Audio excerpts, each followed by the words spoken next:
uno dice, esto me rima un poco con lo que están apuntando ahora Nicolás Grau. En el fondo es parecido, yo no voy a usar el concepto ni maquillar ni nada, cada uno usa los conceptos que quiere, pero es parecido a lo que se está acusando hoy día el ministro Grau. Bueno, yo diría primero, desde el punto de vista, llamémosle macro, ¿Sí? sabíamos que había un ajuste grande que había que hacer. Eso no es la realidad de hoy. Hoy día, pues, en fin, podemos estar insatisfechos con la tasa de crecimiento, claro, o preocuparnos porque el aumento de los precios del petróleo presionó la inflación, pero en aquel entonces, ya en marzo del 2020, perdón, en marzo del 2022, ya estábamos en 9 y tanto % de inflación y llegamos a 14. Claro, en agosto del 2021 llegamos. En agosto del 2021 llegamos a 14,1%. Entonces, eso, por supuesto, hace una diferencia respecto a lo de hoy. Pero en los temas más de traspaso, propiamente tal, recibimos, ¿cierto?, unas finanzas públicas que venían de un déficit de 8%, un déficit efectivo, estructural 10,6% del producto. O sea, cuando hoy día hablamos de si es 3, 2%, en aquel momento era 10,6% del producto. Y al mismo tiempo había habido una serie de decisiones que no se reflejaban en las cuentas fiscales, pero que repercutieron inmediatamente, como fue el caso de la PGU. La PGU evidentemente no estaba presupuestada porque se aprobó, ¿cierto?, después de que el verano, un par de meses antes. Claro, en enero del 2022. Había una provisión que se podía usar, pero eran 600 millones de dólares contra 2.000. Y después, para los años siguientes, se suponía que las medidas tributarias que se habían adoptado iban a financiar 2/3 del costo de la PGU. ¿Y no fue así? Y no fue ni la mitad en la práctica. Y respecto a esa deuda que para engrosar los fondos soberanos.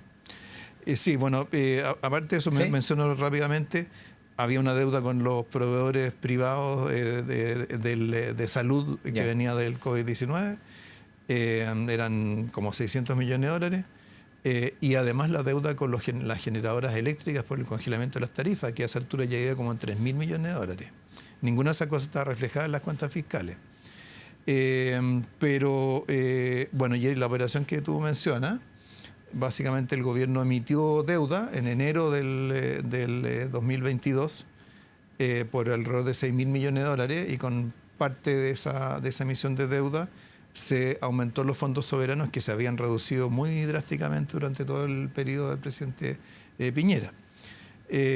Ahora, en esa operación obviamente el fisco perdió plata porque, ¿cierto?, la tasa de interés que uno paga por la deuda es mayor que la tasa que gana por las inversiones en los fondos soberanos. Se perdieron como 45 millones de dólares en esa operación. Pero creo que lo que hay que destacar es que, a pesar de todas esas cosas que estaban ocurriendo, nuestra principal motivación era resolver los problemas.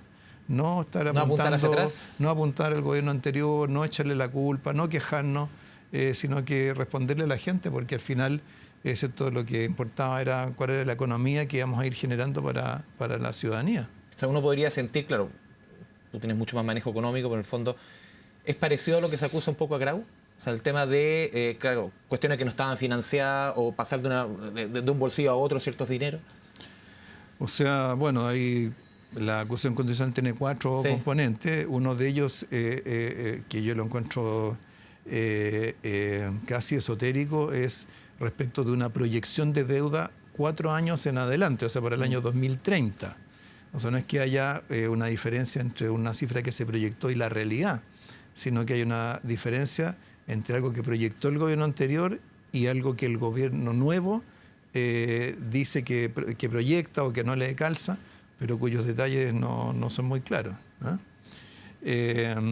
Está el tema de los compromisos, que se ha dicho que se legaron compromisos que no estaban financiados. Todo el reajuste de los empleos públicos, por ejemplo. O sea, nosotros heredamos compromisos no financiados muy superiores a eso. Nos tocó, ¿cierto?, un shock de petróleo parecido al de la guerra en Irán, que fue el de la guerra en Ucrania, que además hizo subir los precios de los alimentos. Y todo eso lo absorbimos en ese primer año, donde de todas maneras se redujo el gasto en 23%, cambiamos un déficit enorme por un superávit, 10 puntos del producto de diferencia entre una cosa y la otra.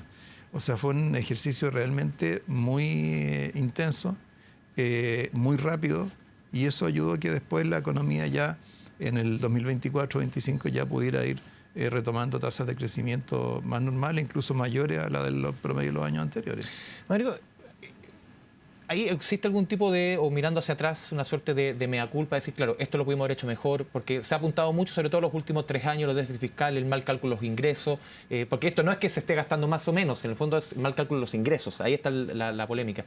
¿Qué mea culpa hace Mario Marcel? Sí, bueno, en el libro se discute harto de esto. También hay toda una reflexión en torno al rechazo de la reforma tributaria, por ejemplo. ¿Qué fue lo que tú siempre dices que fue lo que más te dolió? Junto con el tema del incumplimiento de la meta del 2024. Sí. Ahora, cuando hablamos de las metas, hay que tener claro que el gobierno anterior se puso metas muy desafiantes, muy exigentes. El gobierno anterior se propuso reducir el déficit estructural en 0,7% del producto durante 3 años seguidos. El decreto de política fiscal que acaba de anunciar el ministro Quirós plantea hacer algo parecido en el 2027, pero de ahí en adelante lo reduce solo en 0,1% del producto. O sea, lo que este gobierno, y va a ser un desafío, se propone hacer en un año, nosotros nos propusimos repetirlo 3 años seguidos. Y ahí nos falló básicamente los ingresos.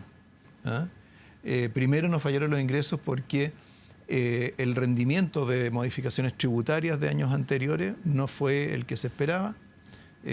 Había en el gobierno... La ley de cumplimientos tributarios, sobre todo. No, más que cumplimientos tributarios, más bien las reformas que hubo en la época del presidente Piñera, que ahí hubo 2 paquetes grandes de modificaciones tributarias que sumaron como 50 modificaciones tributarias entre los dos.